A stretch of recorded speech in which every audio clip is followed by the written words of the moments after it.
Hello my dear students, welcome back to my class where every learning is enjoyable. और आज के lecture में हम जो है वो एक छोटा सा टॉपिक पढ़ेंगे और उसके बाद में मैंने जो है वो कुछ अच्छे क्वेश्चन जो है वो पूरे चैप्टर से जो है मैंने सेलेक्ट किया है उसको जो हम करेंगे। तो आज जो है वो हमारा इलेक्ट्रिकल कैपेसिटेंस का लास्ट लेक्चर होने वाला है। फिर नेक्स्ट लेक्चर से हम जो है हम अपना अगला चैप्टर है इलेक्ट्रिक करंट या करंट इलेक्ट्रिसिटी को जो है हम स्टार्ट करेंगे। तो आज का हमारा जो छोटा सा टॉपिक जो है और लास्ट टॉपिक इस चैप्टर का वो है effect of dielectric on capacitor. ठीक है, और इसमें भी दो केस है। हालांकि इसके बारे में हम पहले पढ़ चुके हैं, लेकिन यहाँ पर हमने जो वहाँ पे मतलब बैटरी की बात नहीं की थी। तो यहाँ जो मैं बात कर रहा हूँ सबसे पहले फर्स्ट केस में कि व्हेन बैटरी इज रिमूव्ड। तो ये मेरे पास में कैपेसिटर में जो पहले बैटरी लगी, फिर मैंने क्या किया, इसको हटा दिया। अब बताइए कि ये जो कुछ वैल्यूज लिखी इन सबकी वैल्यू क्या होगी, मतलब इसका इफेक्ट क्या पड़ेगा इनके ऊपर। ठीक है, यानी कि कैपेसिटेंस पे, चार्ज पे, पोटेंशियल डिफरेंस पे, इलेक्ट्रिक फील्ड पे और उसकी एनर्जी पे। और फिर मैंने क्या किया है कि when battery is not removed, battery को मैंने रहने दिया और उनके बीच में क्या किया, मैंने डाइइलेक्ट्रिक को जो वो फिल कर दिया। अब आपको बताना है कि इन सभी की वैल्यूज पे जो क्या इफेक्ट पड़ेगा इस डाइइलेक्ट्रिक का। आगे बात समझ में, चलिए स्टार्ट कर रहे हैं सबसे पहले कि व्हेन बैटरी इज रिमूव्ड। हमारा फर्स्ट केस क्या है, व्हेन बैटरी इज रिमूव्ड। ये मेरे पास में कैपेसिटर लगा है, पहले इनके बीच में क्या थी, एयर थी और ये जो है वो बैटरी से कनेक्टेड है। इसका कैपेसिटेंस C0, चार्ज इसमें Q0, इसके बीच में पोटेंशियल डिफरेंस जो है वो क्या है, V0, और इन दोनों कैपेसिटर की प्लेटों के बीच में जो इलेक्ट्रिक फील्ड है वो क्या है, E0, और इस कैपेसिटर की जो एनर्जी है वो क्या मेरे पास में U0। तो मैं बात करूं अगर इस कैपेसिटेंस की, तो मुझे पता है कि जो मेरे पास में एयर में जो कैपेसिटेंस होता है वो क्या होता है, epsilon not A by D। ये तो फॉर्मूला होता है मेरे पास में, आगे बात समझ में। और अगर मैं बात करूं चार्ज की, तो चार्ज आपको पता है कि जब बैटरी लगी हो और हम उसको हटा दें तो चार्ज पे जो कोई इफेक्ट नहीं पड़ता है। ये वाली चीज जो है वो आपको प्रिंसिपल ऑफ कैपेसिटर मैंने आपको अच्छे से बताई है। आगे बात समझ में, यानी कि जब आप कैपेसिटर को किसी बैटरी से कनेक्ट कर देते हो और ये चार्ज हो जाता है, तो फिर अगर आप इस पे बैटरी को हटा देते हो तो चार्ज का जो है इस पर कोई इफेक्ट नहीं पड़ता है। यानी कि जो चार्ज पहले था वही कि वो चार्ज मेरे पास में क्या रहेगा, बाद में भी रहेगा। आगे बात समझ में, तो अब इसका मतलब चार्ज पे क्या रहा, कांस्टेंट, चार्ज पे जो कोई इफेक्ट नहीं पड़ा। अब बात करते हैं इसकी कैपेसिटेंस की। तो कैपेसिटेंस का फॉर्मूला क्या होगा, देखो यहाँ पे आपने क्या किया, मीडियम डाल दिया। तो मीडियम के लिए क्या हो जाएगा मेरे पास में, एप्सिलॉन A अपॉन D। और हमें पता है कि एप्सिलॉन की वैल्यू क्या होती है, epsilon naught into epsilon R multiply A divided by D। ठीक है, तो देखो ये epsilon not A by D इसकी वैल्यू हो गई, C0 की वैल्यू हो गई। तो इसका मतलब यहाँ से मेरे पास में C इक्वल टू क्या निकल के आ गया, एप्सिलॉन R इंटू C0। तो इसका मतलब यहाँ पे जो C हुआ उसकी वैल्यू क्या हो गई, इंक्रीज हो गई। यानी कि जब आप बैटरी को रिमूव कर दोगे और उस पर भी आप जो डाइइलेक्ट्रिक जो फिल कर दोगे कंप्लीटली, तो उसका कैपेसिटेंस क्या हो जाएगा, बढ़ जाएगा। ठीक, तो दो चीजें तो यहाँ पे क्लियर हो चुकी है। क्लियर है, इसको थोड़ा ऐसा लिख लूँ मैं ना, Q इक्वल टू Q0। तो चार्ज पे जो कोई इफेक्ट नहीं पड़ा, कैपेसिटेंस क्या हो गया, एप्सिलॉन R टाइम्स बढ़ गया। ओके, अब बात करता हूँ इसके पोटेंशियल डिफरेंस की। तो हमें पता है कि V इज इक्वल टू होता है Q अपॉन C। क्लियर, तो अभी हमने जो C की वैल्यू निकाली है वो क्या है, Q अपॉन एप्सिलॉन R और ये C0। ठीक है, तो अब देखो आप Q अपॉन C क्या है, V है, तो Q अपॉन C0 क्या हो जाएगा, V0 हो जाएगा। तो यानी कि ये मेरे पास में हो जाएगा यहाँ पे, मैं इसको यहाँ पे लिख देता हूँ, या यहाँ पे लिख दो, तो यहाँ पे लिख देता हूँ। तो ये हो जाएगा मेरे पास में क्या, V0 upon epsilon R। Clear, तो यहाँ पे जो देखो ये मेरे पास में इसका पोटेंशियल डिफरेंस था, इसका पोटेंशियल डिफरेंस वो क्या हो चुका है, इंक्रीज हो चुका है, सॉरी डिक्रीज हो चुका है, इंक्रीज नहीं डिक्रीज।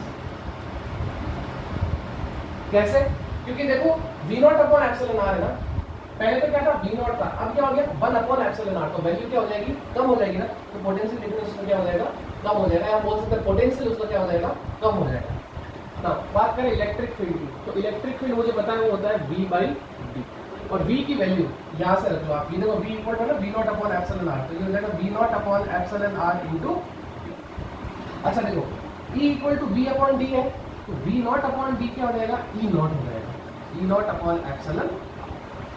ये मेरे पास में किसका फॉर्मूला आ गया, इलेक्ट्रिक फील्ड का फॉर्मूला आ गया। तो यहाँ पे जो इलेक्ट्रिक फील्ड है वो क्या हो गया, यहाँ पे डिक्रीज हो गया। देख लो ये भी कि मेरे पास में क्या हो गया, 1 अपॉन एप्सिलॉन R है ना, बिकॉज पहले देखो मेरे पास में इलेक्ट्रिक फील्ड क्या था, E0 था, अब क्या हो गया 1 अपॉन एप्सिलॉन R हो चुका है। क्लियर। अब बात करते हैं लास्ट हमारे किसकी, एनर्जी के बारे में। तो एनर्जी का फॉर्मूला हमने पढ़ा है, V इक्वल टू होता है Q² /2C। ये तो होता है, तो देखो C की वैल्यू हम पहले कैलकुलेट कर चुके हैं, सो Q²/2 और ये हो जाएगा मेरे पास में εr × C। तो अब देख लो आप Q²/2C U है, तो Q²/2C नॉट को मैं इसको क्या बोल सकता हूँ, U0/εr। तो यहाँ पे देखो U क्या हो गया, डिक्रीज हो गया, मतलब एनर्जी भी क्या हो गई इसकी, डिक्रीज हो गई। तो ये था केस हमारा सबसे फर्स्ट कि व्हेन बैटरी इज रिमूव, यानी जब आपने क्या किया, कैपेसिटर को बैटरी से हटा दिया और उसके बीच में आपने क्या किया, डाइइलेक्ट्रिक जो है वो फिल कर दिया। एप्सिलॉन आर क्या है यहाँ पे, एप्सिलॉन आर है मेरे पास में डाइइलेक्ट्रिक। एप्सिलॉन आर क्या है, डाइइलेक्ट्रिक। तो ये बनने पे जो है वो हमारे पास में C, Q, V, E और U के फॉर्मूले में क्या इफेक्ट पड़ा, ठीक है ना, तो वो ये सारी चीजें, ठीक है। तो चार्ज पे तो कोई इफेक्ट नहीं होगा, चार्ज तो वो रहेगा, क्योंकि हमने प्रिंसिपल ऑफ कैपेसिटर में पढ़ा है कि जब हम किसी भी कैपेसिटर को बैटरी से कनेक्ट कर दें तो चार्ज होने के बाद अगर हम उसको हटा देते हैं तो कैपेसिटर पे चार्ज क्या रहता है, स्टोर रहता है, ठीक है ना, ये चीज हम पढ़ चुके हैं। और इस तरीके से हम C की भी बात कर ली, ठीक है ना, C इक्वल टू क्या, एप्सिलॉन A/D। एप्सिलॉन क्या, मीडियम की परमिटिविटी, और एप्सिलॉन हमें पता होता है कि क्या होता है, epsilon naught into epsilon R, और फिर A/D, ये ऐसा है, ठीक है। तो C तो क्या हुआ, बढ़ गया, तो कैपेसिटेंस बढ़ गया, बाकी ये पोटेंशियल बोलो या पोटेंशियल डिफरेंस बोलो, ये डिक्रीज हो गया, इलेक्ट्रिक फील्ड भी डिक्रीज हो गया, और U यानी क्या, एनर्जी, ये भी क्या हो गया, डिक्रीज हो गया। तो ये था फर्स्ट केस। नाउ अब हम बात करते हैं हमारे सेकंड केस की। सेकंड केस ये है कि when battery is not removed, यानी कि मैंने क्या किया, इस कैपेसिटर को बैटरी से नहीं हटाया और इसके बीच में मैंने क्या किया, डाइइलेक्ट्रिक को फिल कर दिया। तो अब बताइए कि इन वैल्यूज पे जो है वो क्या इफेक्ट पड़ेगा डाइइलेक्ट्रिक से, ठीक है। तो सबसे पहले बात करता हूँ कि अगर इन कैपेसिटर की प्लेट के बीच में, इस कैपेसिटर की प्लेट के बीच में अगर एयर है, तो फॉर्मूला मुझे पता है क्या हो जाएगा, C0 equal to epsilon not A/D, ये मुझे पता है, ठीक है। लेकिन अब बात करते हैं कि इनकी वैल्यू पे क्या इफेक्ट पड़ेगा, C, Q, V, E और U। मतलब पहले तो मैंने ये लेट कर दिया, तो बाद में तो मैं ये लेट करूंगा ना, ठीक है। तो अब बात करता हूँ कि जब अगर आपने बैटरी को रहने दिया है तो क्या पोटेंशियल डिफरेंस में फर्क पड़ेगा क्या, बिल्कुल नहीं पड़ेगा। तो पोटेंशियल डिफरेंस का क्या रहेगा, सेम रहेगा, यानी V इज इक्वल टू क्या, V0। क्लियर है यहाँ तक, ओके। अब बात करते हैं इसकी जो है वो कैपेसिटेंस का। तो कैपेसिटेंस देखो क्या होता है, C equal to epsilon naught into epsilon R A/D। और देखो एप्सिलॉन नॉट A/D ये किसकी वैल्यू हो जाएगी, ये वैल्यू हो जाएगी मेरे पास में किसकी, C0 की वैल्यू हो जाएगी। तो C इक्वल टू क्या आ गया मेरे पास में, एप्सिलॉन R इनटू C0। तो यहाँ पे C की वैल्यू क्या हुई, इंक्रीज होगी। Clear, okay. अब बात करते हैं इसके चार्ज की। तो चार्ज हमें पता है Q इक्वल टू क्या होता है, CV, और C इक्वल टू मेरे पास में क्या है, एप्सिलॉन R इनटू C0 और फिर ये V।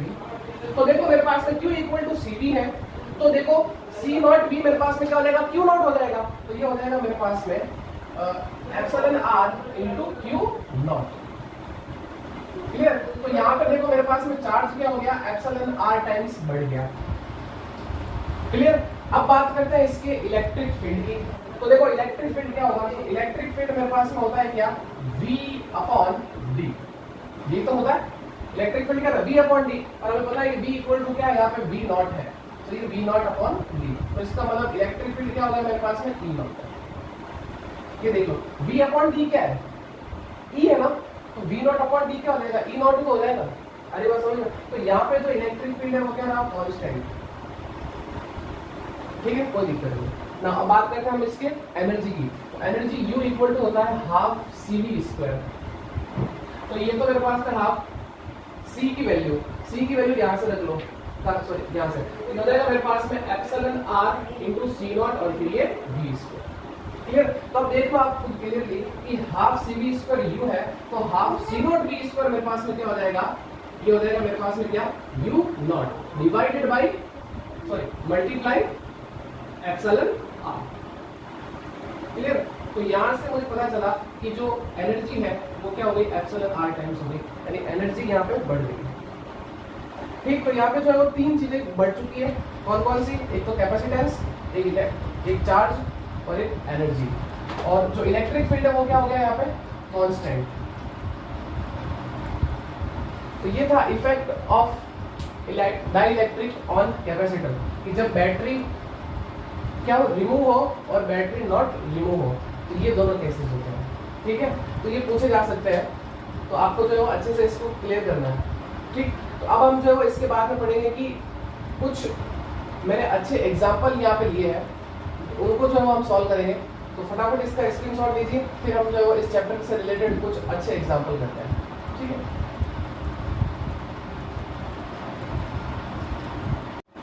सो स्टूडेंट्स अब जो है वो हम कुछ अच्छे एग्जाम्पल करेंगे इस पूरे चैप्टर से रिलेटेड। ठीक है, 3-4 एग्जाम्पल करेंगे। सो आज का हमारा जो है वो फर्स्ट एग्जाम्पल ये है कि ये जो है वो सीरीज और पैरेलल कॉम्बिनेशन पे बेस्ड है। हालांकि हम जो सीरीज पैरेलल क्वेश्चन कर चुके हैं, लेकिन यहाँ पे हम वो क्वेश्चन करेंगे कि जब हम इन कैपेसिटर के बीच में क्या करें, डिफरेंट जो है डाइलेक्ट्रिक जो है फिल कर दें, तब जो है वो क्या इक्विवेलेंट कैपेसिटेंस होता है वो हमें कैलकुलेट करना है। तो देखिए क्वेश्चन भाई ये कैलकुलेट CAB, ठीक है ना, A और B पॉइंट के बीच में वो करना है इक्विवेलेंट कैपेसिटेंस जो है वो आपको कैलकुलेट करना है ना। बात करते हैं सबसे पहले कि इस कॉम्बिनेशन की और ये कॉम्बिनेशन की, तो कौन सा कॉम्बिनेशन है ये आपको पहचानना है, सीरीज कॉम्बिनेशन है या पैरेलल कॉम्बिनेशन है। तो मैंने आपको सीधा बता रखा है कि जब जितने भी कैपेसिटर आपके किसी कॉम्बिनेशन में लगे हो, अगर उनकी पहली प्लेट किसी एक पॉइंट से कनेक्टेड और दूसरी जो प्लेटें हैं वो दूसरे पॉइंट से कनेक्टेड हो किसी भी पॉइंट के, तो उसको हम क्या बोलते हैं, पैरेलल कॉम्बिनेशन। तो यहाँ पे आप चेक कर लीजिए, तो देखिए ये दो कैपेसिटर है, एक ही कैपेसिटर और एक ही कैपेसिटर। इन दोनों की जो ये पहली प्लेट है वो देखो किसी एक पॉइंट से कनेक्टेड है और दूसरी प्लेट किससे कनेक्टेड है, दूसरे पॉइंट से कनेक्टेड है। तो इसका मतलब ये जो कॉम्बिनेशन है वो मेरे पास में कौन सा कॉम्बिनेशन है, ये है पैरेलल कॉम्बिनेशन।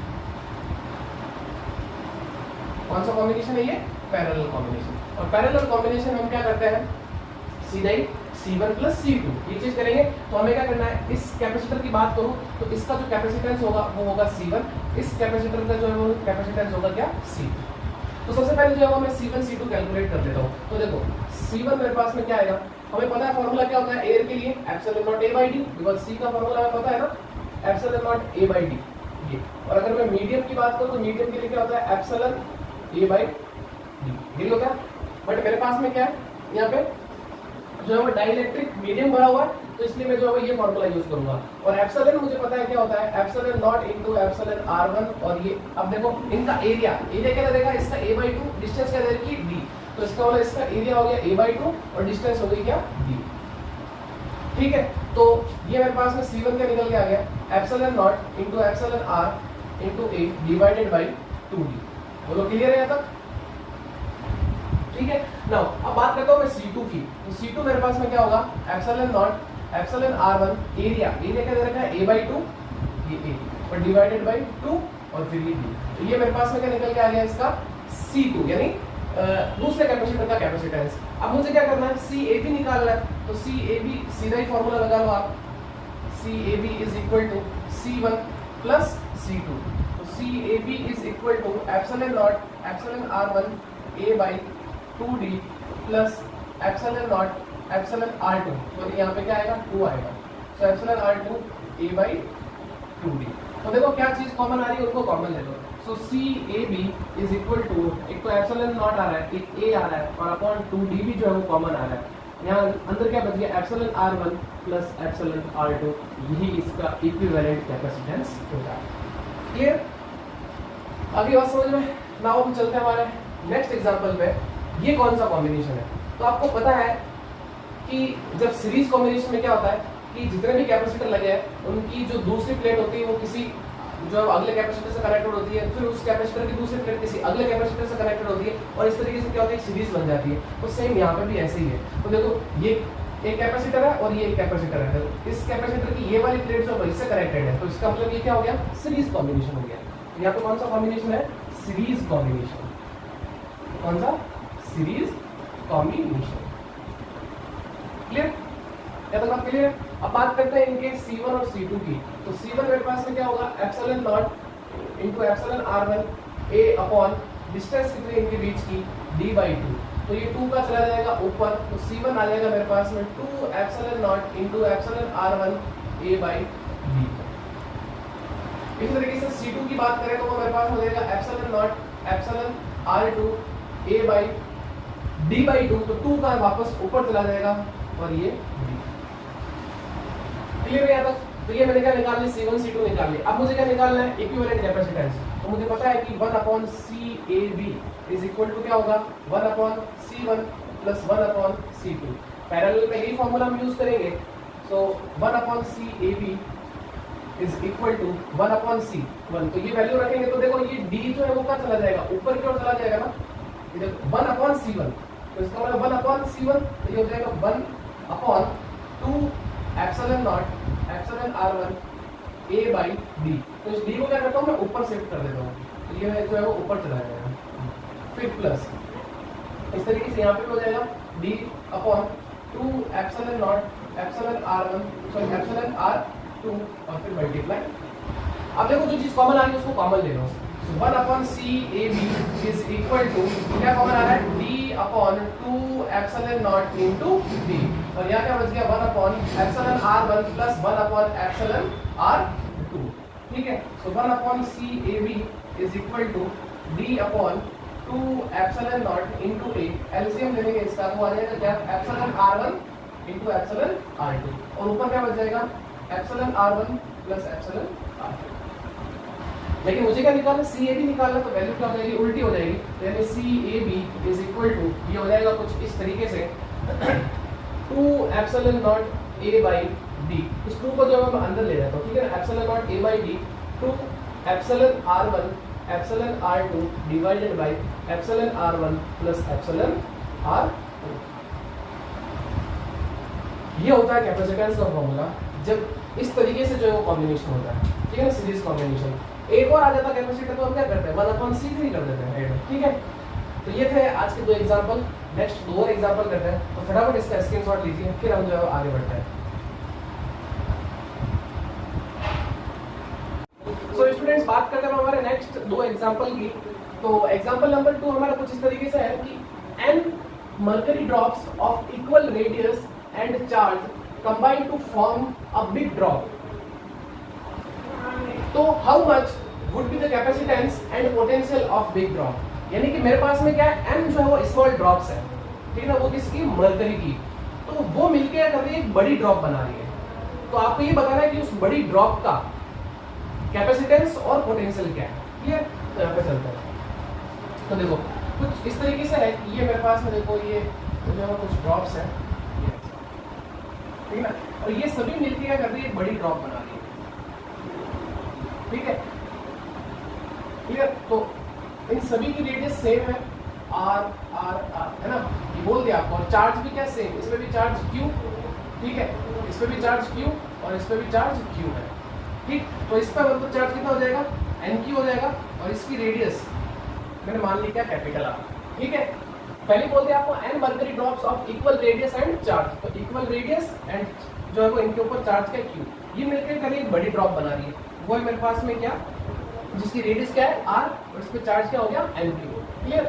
तो अगर मैं बात करूँ इस स्मॉल ड्रॉप का जो कैपेसिटेंस है वो क्या होगा, तो आपको पता है कि ड्रॉप क्या होती है, स्फेरिकल होती है, और स्फेरिकल मतलब कंडक्टर का हमने जो है वो कैपेसिटेंस निकाला था, फॉर्मूला आया था 4 pi epsilon naught into r, clear है।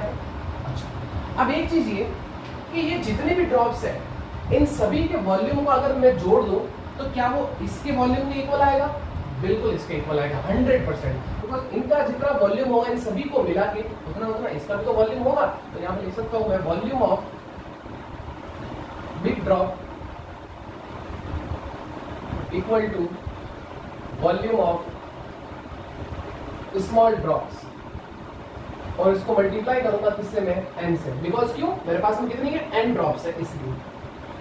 और स्फेयर है तो स्फेयर का फॉर्मूला आपको पता होना चाहिए, वॉल्यूम का क्या होता है 4/3 पाई r क्यूब, तो यहाँ से आ जाएगा 4/3 pi r cube is equal to n multiply small drops का हो जाएगा 4/3 pi r small cube, sorry pi 4/3 pi small r cube. तो देखो 4/3 से पाई और ये 4/3 से पाई कैंसिल हो जाएगा। यहाँ से मैं अगर r की वैल्यू अगर कैलकुलेट करूंगा तो मतलब क्या लूंगा, इसका मैं क्यूब रूट, तो यहाँ से आ जाएगा मेरे पास में n की पावर 1/3 और ये r क्यूब क्या हो जाएगा r, तो यहाँ से मेरे पास में ये रेडियस निकलेगी, क्लियर। अब मैं बात करूँ इसके कैपेसिटेंस की, इसके इस बड़े वाले मतलब जो ये मेरे पास बड़ा वाला जो स्फेयर है या बड़ी जो ड्रॉप है, बिग ड्रॉप है उसकी, तो आपको पता है कि C बिगर की बात करता हूँ मैं, फॉर्मूला भाई 4 pi epsilon naught into R. अभी देख लो 4 पाई एप्सिलॉन नॉट इंटू, देखो ये आर की वैल्यू क्या है, मल्टीप्लाई n की पावर 1/3 इंटू आर। क्लियर। अभी देखो 4 pi epsilon naught into R, 4 pi epsilon naught into R, क्या ये मेरे पास में c स्मॉलर बन रहा है 100%। सो c बिगर ये मेरे पास में हो जाएगा, ये बच गया मेरे पास में n की पावर 1/3 मल्टीप्लाई c स्मॉलर। ये कैपेसिटेंस होगा इसका बड़े वाली ड्रॉप का ना। अब बात करते हैं पोटेंशियल की। तो पोटेंशियल देखो क्या होगा स्मॉलर का। तो पोटेंशियल फॉर्मूला क्या होता है, के क्यू बाई आर। ये हो जाएगा मेरे पास में के क्यू बाई आर। ठीक है, इसको इक्वेशन नंबर 2 दे देते हैं, इसको इक्वेशन नंबर 3 दे देते हैं। क्लियर है। अगर अब मैं बात करूं वी बिगर की, बड़े वाले ड्रॉप की, तो क्या हो जाएगा K N Q by capital R. देखो इसमें चार्ज कितना है, एन क्यू है, इन सभी को जोड़ के एन ही तो होगा बिकॉज एन ड्रॉप से ना। आर की वैल्यू रख लेते हैं, so K N Q upon R, R की वैल्यू यहां से रखो, सो एन की पावर 1/3 इंटू आर। क्लियर। अब देखो यहाँ के क्यू बाई आर, तो ये क्या बन जाएगा, वी स्मॉलर बन जाएगा, और ये एन की पावर कहाँ चली जाएगी 1/3 ऊपर चली जाएगी। तो देखो मेरे पास में वी बिगर इक्वल टू क्या हो जाएगा n इंटू एन की पावर -1/3, और के क्यू बाई आर ये क्या हो जाएगा मेरे पास में v स्मॉलर हो जाएगा। और अब देखो ये बेस सेम है तो पावर क्या हो जाएगी इनकी ऐड हो जाएगी।